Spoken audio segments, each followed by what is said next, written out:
Seperti air mencerminkan wajah, demikianlah hati manusia mencerminkan manusia itu. Amsal 27 ayat 19. Apakah suasana hati Anda baik hari ini? Atau Anda justru sedang dipenuhi rasa benci, cemburu, marah, dan terluka? Ayat hari ini menyampaikan bahwa hati manusia mencerminkan manusia itu. Bicara soal hati, Markus 7 ayat 20-23 mengingatkan kita tentang sisi buruk dari hati yang tidak baik. Dikatakan di sana bahwa hati bisa jadi sumber segala kejahatan. Mulai dari sumber pikiran jahat, percabulan, pencurian, pembunuhan, iri hati, hujatan, kesombongan, dan kebebalan.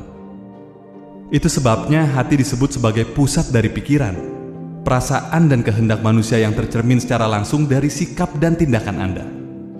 Hati yang sedang tidak baik bisa menyebabkan 3 masalah besar. Pertama, menyebabkan tindakan jahat. Kedua, membuat seseorang keras kepala atau bebal, Markus 6 ayat 52. Ketiga, membuat seseorang mengeluarkan perbendaharaan kata yang buruk, Matius 12 ayat 34-35.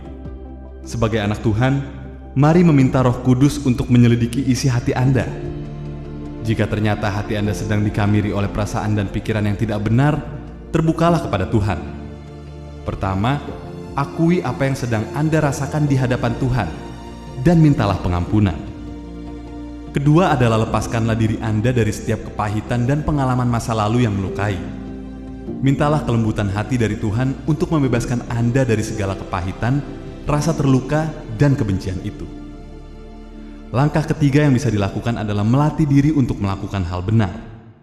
Filipi 4 ayat 8 berkata, "Semua yang benar, semua yang mulia, semua yang adil, semua yang suci, semua yang manis, semua yang sedap didengar, semua yang disebut kebajikan dan patut dipuji, pikirkanlah semuanya itu." Setiap hari, ingatkanlah diri Anda tentang ayat ini, supaya pikiran, perasaan, dan kehendak jahat tidak masuk ke dalam hati Anda. Hanya dengan membersihkan hatilah Anda bisa hidup memuliakan Tuhan. Akronim HEART dalam bahasa Inggrisnya diartikan dengan hungry, expecting, abundant, real, dan teachable, yang artinya hati harus dipenuhi dengan rasa lapar akan Tuhan, penuh pengharapan, melimpah dengan ucapan syukur, terbuka atau jujur, serta mau diajar. Tuhan mau Anda memiliki hati seperti ini, karena dengan hati yang demikianlah sikap dan tindakan Anda akan menyenangkan hati orang lain.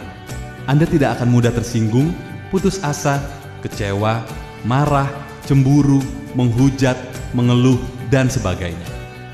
Jadi undanglah Roh Kudus untuk memimpin Anda setiap hari. Kemudian baca dan renungkan firman Tuhan secara rutin. Karena dengan cara inilah, pikiran, perasaan, dan kehendak Anda akan tunduk pada keinginan Roh Kudus yang akan membuat Anda bersikap dan bertindak dengan cara yang benar. Karena itu, jagalah hatimu dengan segala kewaspadaan, karena dari situlah terpancar kehidupan. Amsal 4 ayat 23.